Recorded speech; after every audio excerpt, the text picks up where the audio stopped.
What's up, guys? Are you thinking about getting your car wrapped? Well, I suggest you watch this video. I just got my AMG GTS wrapped. It's been about 4 or 5 months or so, something like that. I'm not exactly sure, but I have to make this video, guys, because to be honest with you, I'm not very stoked with how the whole entire process went. So I have to make this for everybody out there that's maybe looking to get their car wrapped. So I did make a pros and cons video. Ooh, as we got a sheriff right there. Ooh-wee.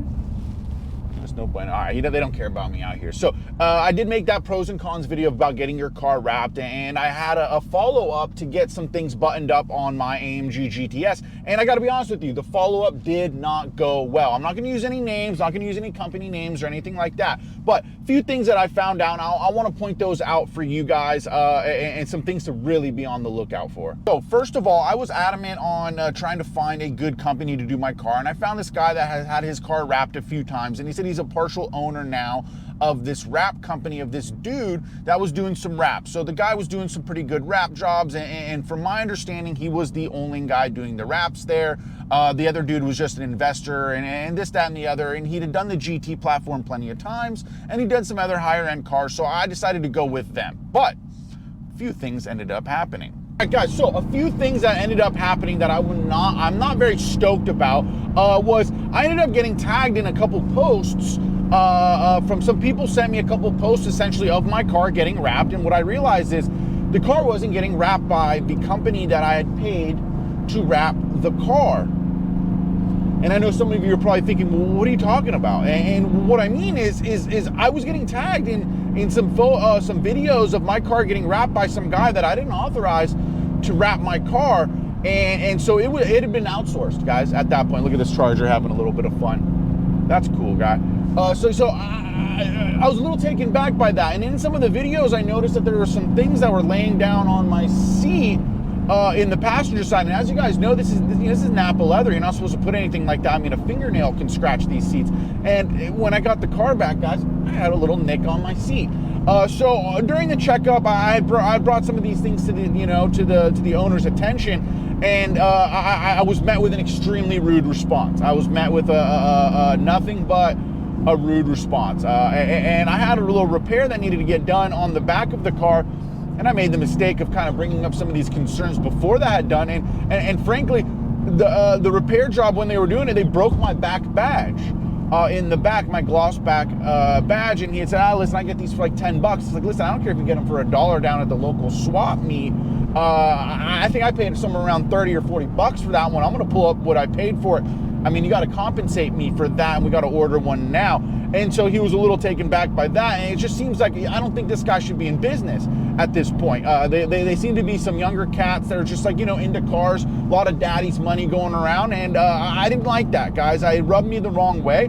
Badge was broken, repaired the side job, and then I had another little repair that needed to be done, just a little tuck that had to be done, and now it looks worse. I'll hop out and I'll show you. It looks worse now than it did before. I was taken back by that also. So I just did not have a very good experience. And what I noticed with a lot of these wrap guys, and I did note this in the cons video also, is they're not auto body guys for the most part. And frankly, I don't believe these guys were licensed and insured.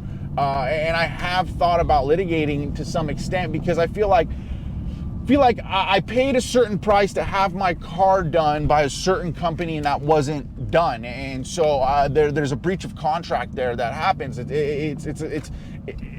don't know how else to explain it. If you take your car to the Mercedes-Benz dealership and then you notice that they take it down to Joe Schmo's auto repair, and then they're just kind of capturing whatever the difference is between what they're going to pay that wrap guy and what you gave them, that's obviously not okay and not right. So I don't see why it should be right for another company to do that, whether they're doing wraps or wheels or what have you.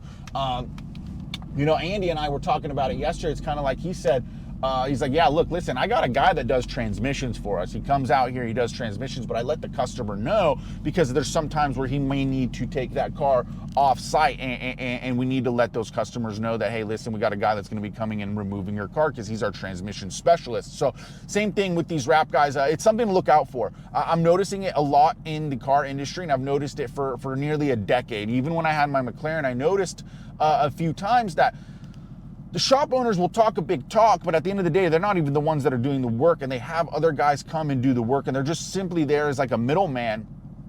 And a lot of times you can get kind of bamboozled. You can get bait and switched. You can take your car somewhere, and some customers are getting their cars done by the company themselves, and that's what they market and advertise.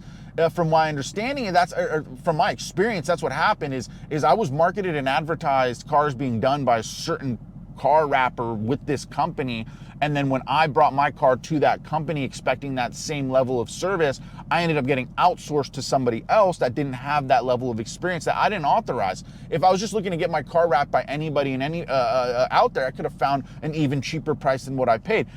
I paid a premium, guys, so very disappointed by that. I'm gonna hop out, I'm gonna show you this back little repair. There's also some other little tucks that needed to get done, and I simply told them after I saw what they did on my bumper, I was like, we're good, dude. I don't want anything else done. And frankly, guys, I'm probably gonna be removing the wrap here soon and going back to the diamond white metallic. So let me hop out, let me show you. It's not the biggest deal in the world, but it looks worse now than when it did. So look at that.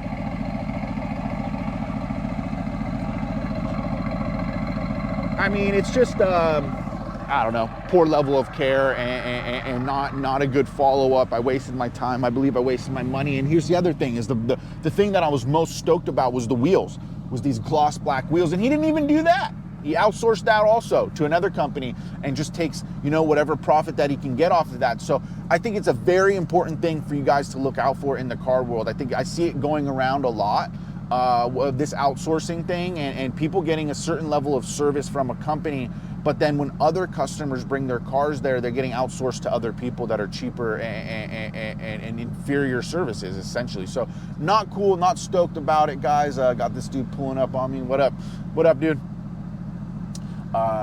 Yeah, this dude in the Prius. I wanted to say something about the Prius, but I don't think it's his. I think he's working. He's working for CR&R Environmental Services, the waste company out here. That's pretty cool. Anyways, guys, just something to look out for. I wasn't stoked about it. I'm over here at the Starbucks. I got to go in there and I got to get some editing done because I'm out of internet up here where I'm at now. So no more internet where I'm at. I'm not going to be up here in this mountain ranges anymore. We're going to be beachside, guys. We're going to be near the water. We're going to be in downtown San Diego. We are going to be bringing you content every single day. That's the plan. I'm just in a point of limbo right now. I had to take a little, about 4, 5, 6, 7 days off. I think I took a whole week, maybe even 10 days off of uploading full-length videos. I'm still posting shorts, but not okay. I have some making up to do. I made a promise. I'm going to post 365 videos this year of 2025, and I'm already behind. So I need to get on it. I want you guys to keep me accountable. Please like, comment, subscribe, guys, if you aren't already doing so. I've noticed that like everybody that watches the videos and my shorts are not subscribing. So please shoot me a subscription, subscribe. Please shoot me a subscribe down below, guys. I really do need it. I'm not monetized yet. So I'm literally all in. Chips are all in the middle of the table. I have bet everything on YouTube, guys, because it's what I want to do. It's what I want to do for the rest of my life. It's kind of, I made this decision of like, hey, what is it that you can do every single day that you want to do and you've wanted to do? And I've wanted to do this for a long time. You'll see from me posting some of my throwback McLaren videos. Those are from 4 or 5 years ago when I had my McLaren, and I wasn't really taking vlogging as seriously. I was doing glass blowing and some other art stuff, and kind of I was on the board of directors for the McLaren Club, and I was planning little drives, and I was more or less just having fun. I was in my 20s. I'm in my 30s now, getting a little bit more serious. I need to make money. I need to have a career, and this is what I want to do. I want to bring you guys content. I have some cool series. I have a series plan coming up real soon about how to buy your first supercar, how I bought my first supercar in my 20s. It was not easy, and now I know how to do it. I understand the steps that are necessary to take it. Nobody taught me this, so I had to learn it the hard way, and I want to teach you guys. So it's going to be a series that I'm going to be doing as soon as I'm settled into San Diego. Got my whole little studio going to be getting set up over there.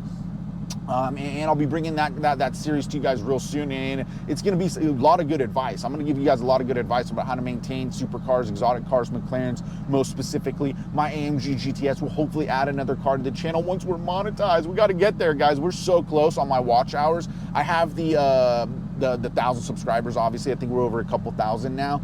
but now we need to get those watch hours. So I need to stay consistent with full-length videos and bring them to you guys. So again, please like, comment, subscribe, and let me know what you want to see on this channel, and I'll be sure to bring it to you. Got a lot of dealerships we're going to be visiting, just seeing what the new inventory is with Mercedes and McLaren and some of the bigger brands down there in San Diego.